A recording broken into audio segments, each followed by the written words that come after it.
Hello বন্ধুরা, কেমন আছেন আপনারা? আশা করতেছি ভালো আছেন, মুইও ভালো আছি। তো দেখেন, দুপুরে রান্না নিয়ে চলে এলাম।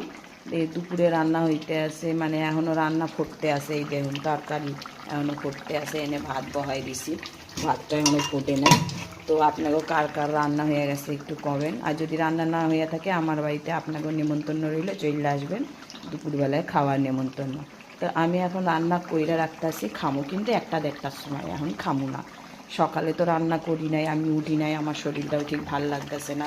2-3 দিন ধরে জ্বর, কাশি, গলার আওয়াজ শুনে বুঝতে পারতে আছেন কেমন শরীর খারাপে পড়ছি। আমি মুই উঠতেই পারতে আছি না, গায়ে কোনো বল নাই, কেমন যেন ঝিমঝিম লাগতেছে, গলাটা ব্যথা, খালি হক্কর করে কাইসাই যাইতাছি দিন রাত্রি, তবু শরীর মোটে ঠিক হয় না।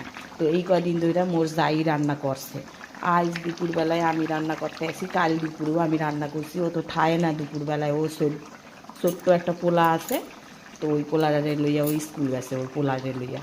তো মোর পোলা তো বড় হয়ে গেছে, তো একা একাই যায়। তো আমি রান্তাছি এখন। তো কে কে খাইবেন চলে আসবেন, আপনাদের সকলের নেমন্তন্ন রইল আমার বাড়িতে।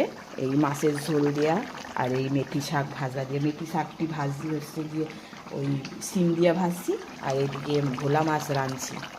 কার কার পছন্দ একটু কবেন, আর খাওয়ার ইচ্ছা হলে অবশ্যই আসবেন, আপনাকে সকলের নেমন্তন্ন রইল। ওকে বন্ধুরা, ভালো থাকবেন, সুস্থ থাকবেন।